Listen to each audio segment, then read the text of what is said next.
నమస్తే. నిజంగా వాళ్ళు తలుచుకుంటే ఏదైనా సాధ్యమే. ఎవరి గురించో గాదు, ఈ లెఫ్ట్ లిబరల్ బ్యాచ్ గురించి. లేని పాత్రల్ని క్రియేట్ చేసేస్తారు. ఉన్నవి లేవంటారు, నమ్మబలుకుతారు, రాస్తారు. అత్యంత క్రూరుడు టిప్పు సుల్తాన్‌ను గొప్ప రాజంటారు, లౌకిక రాజంటారు. టిప్పు సుల్తాన్ ఏం చేశాడో అందరికీ తెలుసు. ఇక అక్బర్ మత సామరస్యం గురించి అసలు వాళ్ళు చెప్పినన్ని కథలు, వాళ్ళు అల్లిన కహానీలు ఇంకెవరు చెప్పుండరు బహుశా. ఔరంగజేబు తన ఖర్చుల కోసం ఖజానా నుంచి ఒక్క చిల్లి గవ్వ కూడా తీసుకోలేదు. టోపీలు కుట్టుకొని ఏమంటారు కుల్లాలు కుట్టుకొని సంపాదించుకున్నాడు అని రాశారు. మొఘలులు ఆలయాలు కట్టించారని అంటారు. అసలైతే మొఘలుల కాలంలో బాబర్ మొదలు అంటే ఇక్కడికి వచ్చిన బాబరే కదా అడుగు పెట్టింది ఆఫ్ఘనిస్తాన్ నుంచి, కాందహార్ నుంచి. అప్పటి నుంచి మొఘల్ సామ్రాజ్యం పతనమైంది ఔరంగజేబుతో. అలాంటిది బాబర్ కాలంలో, ఆ తర్వాత ఔరంగజేబు కాలంలో కొన్ని వేల ఆలయాలు, చిన్న చితకాన్ని కలిపి 40,000 ఆలయాలు ధ్వంసమైనాయి. అలాంటిది మొఘలులు, ముఖ్యంగా ఔరంగజేబు కూడా గుడులు కట్టించాడు, మందిరాలు నిర్మించారని రాశారు వాళ్ళు. అమర్నాథ్ గుహను గుర్తించింది బూటా మాలిక్ అనేవాడని ప్రచారం చేశారు వాళ్ళు. అట్లనే కథలు రాస్తారు. కేరళ నంగేలి కథ కూడా.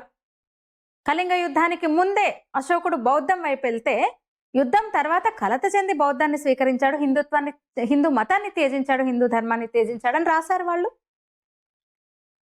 ఇప్పుడు కొత్తగా ఒక 10 ఏళ్ళుగా ఇంకొక కొత్త కథ సృష్టించారు. కొత్త పాత్రను తెరపైకి తెచ్చారు, ఫాతిమా షేక్.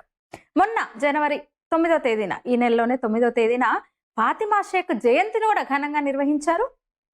ఇంకో విషయం, అసలు విషయం చెప్పాలి. ఆర్యుల దండయాత్ర గురించి చేసిన ప్రచారం అంతా తెలుసు కదా.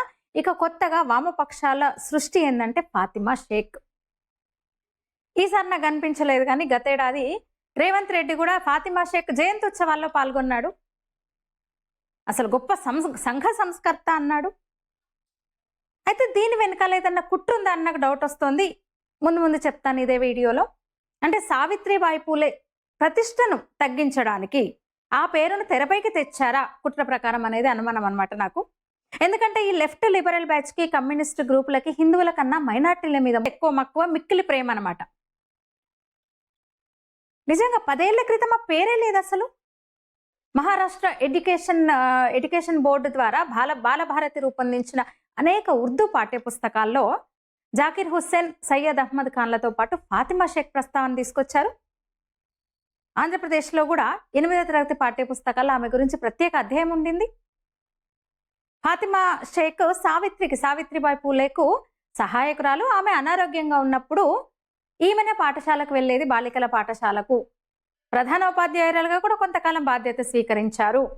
అంటే వీళ్ళందరూ నమ్మబలికారు. అనేక మీడియా సంస్థలు, వామపక్ష, ఇస్లామిస్ట్ వీళ్ళందరూ కూడా దాన్ని ప్రచారం చేశారు విస్తృతంగా. ముఖ్యంగా ఈ పుష్కర కాలం నుంచి, దశాబ్దం నుంచి అని చెప్పొచ్చు. అట్లా ఈ 10 ఏళ్లుగా అసలు ఒక లేని వ్యక్తికి ఆ డేట్ కూడా పుట్టించేసి జయంతి కూడా చేస్తున్నారు విచిత్రంగా. మొట్టమొదటి మహిళా ముస్లిం ఉపాధ్యాయురాలుగా షేక్ను ప్రశంసిస్తూ వస్తున్నారు వాళ్ళు. ఆమ్నెస్టీ ఇంటర్నేషనల్ ఇండియా అధిపతి ఆకర్ పటేల్ 2022లో హిందూ నేషనలిస్ట్ నాయకులు కొందరు మైనార్టీలను అనగదొక్కుతున్నారు, ఫాతిమా షేక్ సహకారం అసలు చాలా గొప్పది భారతదేశంలో, భారతదేశ చరిత్ర నుంచి ఆ పేరు తొలగించడానికి ప్రయత్నిస్తున్నానన్నారు. అయితే తొలగించింది ఎవరు అందరికీ తెలుసు. అసలు చేర్చింది ఎవరు, హిస్టరీ రాసింది ఎవరు, ఇంతకాలం ఒక చరిత్ర పరిశోధకులుగా సిలబస్ను 2-3 తరాల మీద రుద్దింది ఎవరు అందరికీ తెలుసు. చెప్పిన కదా, మొన్న లాస్ట్ ఇయర్ కూడా ముఖ్యమంత్రి అయిన మొదటి సంవత్సరము ఫాతిమా షేక్ను సంఘ సంస్కర్త అంటూ ఘనంగా నివాళులర్పించారు రేవంత్ రెడ్డి.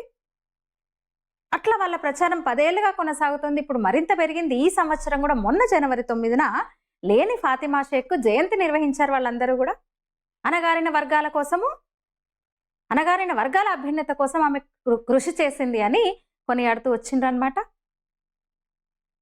ఇది చరిత్రలో, అంటే ఇలాంటి కథనాలు వామపక్షులకు కొత్తేం కాదు. ఇట్లనే ఉంటాయి వాళ్ళ ప్రచారాలు. ఎగ్జాంపుల్ కూడా చెప్పిన కదా, మతోన్మాద టిప్పు సుల్తాన్ అయినా, మతోన్మాద అక్బర్ అయినా, మతోన్మాద ఔరంగజేబ్ అయినా, విదేశీ దండయాత్రికుడు బాబర్ అయినా. అసలు ఎంత విచిత్రం అంటే, అమరనాథ్ మంచు లింగాన్ని కనుగొన్నది ఫస్ట్ చూసిందే బూటా మాలిక్ అని ప్రచారం చేశారు, రాశారు వాళ్ళు. ఎంత విచిత్రాలు ఇంకా చాలా, నాకు ఇప్పుడు టైంకు గుర్తొస్తలేవు. కానీ అయితే అసలు విషయం ఏంటంటే ఇప్పుడు చెప్తా నేను. అయితే ఆమె పేరే లేదు, భారతదేశపు మొదటి ముస్లిం పాఠశాల ఉపాధ్యాయురాలు ఫాతిమా షేక్ కాదు, అసలు ఆ పాత్రను ఆమెను సృష్టించిందే నేనంటూ ప్రముఖ రచయిత దిలీప్ మండల్ కొద్ది రోజుల క్రితం ప్రకటించిండు. అది సంచలనమైందనమాట. తాను సృష్టించిన కల్పిత పాత్రనే ఫాతిమా షేక్, అసలు చరిత్రలో ఆమె లేనే లేదు, అందుకు దయచేసి నన్ను క్షమించాలని అన్నాడు. అంటే కథనం కోసం కాల్పనిక వ్యక్తిని నేను సృష్టించిన, ఆ ఫోటో కూడా ఫాతిమా షేక్గా ప్రచారం అవుతున్న, అది కూడా నేను వేసిన స్కెచ్చే అన్నాడు అనమాట అతను. అంటే కథలను రాయడము, సృష్టించడము, చిత్రాలు వేయడము నాకు ఇష్టము. అప్పుడు అసలు ఫోటోలు ఎక్కడున్నాయి? నేను స్కెచ్ వేసిందే, ఈ ఫాతిమా స్కెచ్ నేను వేసిందే, నేను కల్పించింది, నేనే కథలల్లినా. అయితే అది ఇంతగా వ్యాపిస్తుందని నేను అనుకోలేదు. కొందరు కావాలని తమ రాజకీయ సైద్ధాంతిక ప్రయోజనాల కోసం, స్వార్థం కోసం నేను వేసిన స్కెచ్ను, నేను కల్పించిన ఒక పాత్రను వాళ్ళు వాడుకుంటారు, ప్రచారం చేస్తారని నేను ఊహించలేదు అన్నాడు అనమాట. అసలు సావిత్రిబాయి పూలే కానీ జ్యోతిబా పూలే కానీ వీళ్ళిద్దరితో, ఆ దంపతులతో అసలు ఈ పాత్రనే లేదు. ఎక్కడ ఫాతిమా పేరే కనిపించదు. నిజానికి వ్యక్తిగా వాళ్ళు ఎప్పుడు ఎక్కడ ఫాతిమా పేరును అసలు ప్రస్తావించలేదు. బాబాసాహెబ్ అంబేద్కర్ నోటి వెంట కూడా చాలా సార్లు జ్యోతిబా పూలే, మహాత్మా పూలే పేరు వచ్చింది, కానీ ఫాతిమా పూలే పేరే రాలేదు అసలు. ఏ రచయితలు కూడా, ఇంతమంది రచయితలు ఉన్నారు కదా, అప్పటి నుంచి కూడా సరే ఉన్నవా లేనివా కథలా కల్పితలు చేసిన ఆ కల్పితాల్లో కూడా, ఆ కథల్లో కూడా ఈ ప్రస్తావన లేదనమాట ఫాతిమా షేక్ గురించి.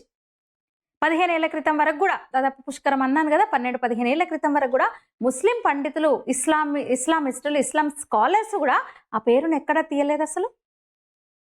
పూలే దంపతులు అంటే ఈ దేశంలో పేదలకు, ముఖ్యంగా ఆడపిల్లలకు విద్య కోసము సావిత్రిబాయి పూలే ఎంత కృషి చేసిందో, ఎంత పరిశ్రమ చేసిందో అందరికీ తెలుసు.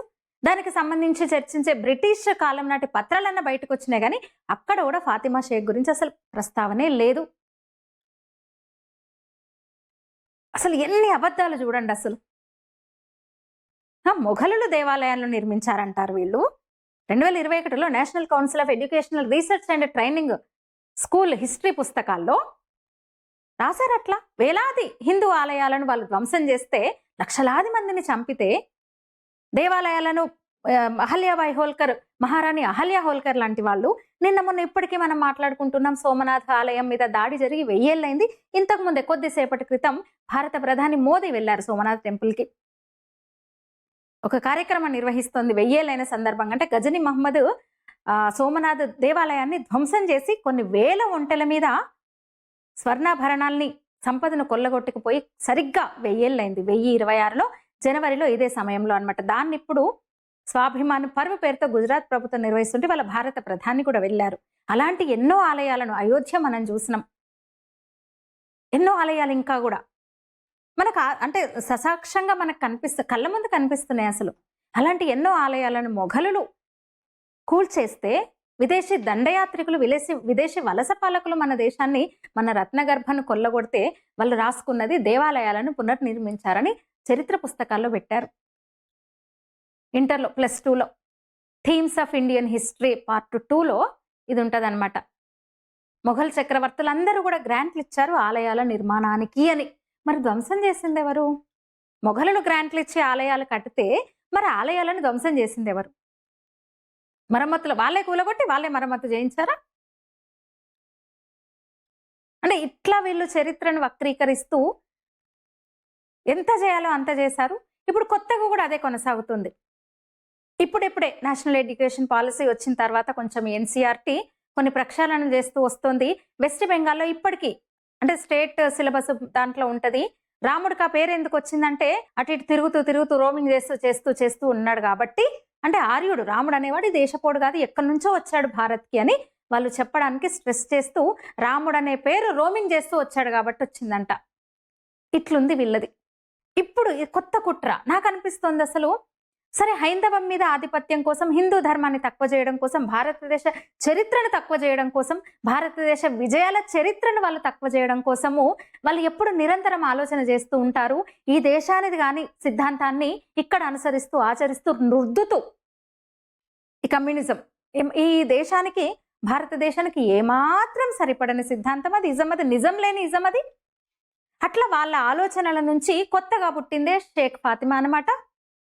అసలు గొప్ప సంఘ సంస్కర్త. మొన్న మనం సావిత్రిబాయి పూలే గురించి కూడా మాట్లాడుకున్నాం. అంటే ఆమె ప్రతిష్టను తగ్గించడం కోసము ఎంతో మంది నిరుపేద, అసలు ఆమె కులమతాలతో సంబంధం లేకుండా బాలికల విద్య కోసం పోరాడిన, కృషి చేసిన దంపతులు వాళ్ళు. అయితే వాళ్ళ గొప్పతనాన్ని తగ్గించడానికే, ఆ గొప్పతనాన్ని ఇస్లామిస్టులకు, ఇస్లాంకి అంటగట్టడానికి వీళ్ళు చేస్తున్న కొత్త కుట్రనా అని అనుమానం వస్తుంది. ఎందుకంటే ఇస్లాంలో ఎక్కడ మహిళకు కనీస గౌరవం లేదు, మహిళకు అసలు స్వాతంత్రం ఇవ్వలేదు. ఒక ఆట బొమ్మగా, ఒక బానిసగా మాత్రమే మహిళను ఇస్లాం చూపించింది. కానీ ఈ కమ్మీలు ఈ దేశం మీద ద్వేషంతో, ధర్మం మీద ద్వేషంతో వీళ్ళు ఇలాంటి పనులు చేస్తూ తాజాగా 10 ఏళ్ల క్రితం నుంచి 10-12 ఏళ్ల క్రితం మొదలుపెట్టిన ఆ కుట్ర ఇప్పుడు ఆ ఫలితాలు వాళ్ళకి కనిపిస్తున్నాయి. అసలు 2-3 ఏళ్ల క్రితం వరకు కూడా సరే 10 ఏళ్ల నుంచి ఫాతిమా షేక్ పేరు వినిపిస్తుండొచ్చు, కానీ మీరు గమనిస్తే ఈ 2-3-4-5 ఏళ్ల నుంచి మాత్రమే ఫాతిమా షేక్ బొమ్మలు పెట్టేసి, దిలీప్ మండల్ వేసిన ఆ స్కెచ్ దానికి పెట్టేసి నివాళులు అర్పిస్తూ జయంతి చేస్తూ వస్తున్నారనమాట. ఎంత దారుణం చూడండి అసలు. మైత్రేయి, గార్గి, ఉభయభారతి, శారదామాత, నిన్న మొన్న సోదరి నివేదిత వివేకానందుడు వెంటొచ్చి, సోదరి నివేదిత కూడా భారతదేశంలో మహిళల కోసం పాఠశాలలు నిర్వహించింది. వాళ్ళ పేర్లు ఎక్కడ వీళ్ళు ప్రస్తావించరు, అసలు వాళ్ళ నోటంట రాదు. ఇప్పుడు కొత్తగా లేని పాత్రను క్రియేట్ చేసేసి మీరేమంటారు? అంటే నాకైతే అదే అనిపిస్తుంది. సావిత్రిబాయి గౌరవాన్ని తగ్గించే కుట్రనే ఇదా అనిపిస్తుంది. ఈ వీడియో మీద మీ అభిప్రాయం తెలియజేయండి. ధన్యవాదాలు.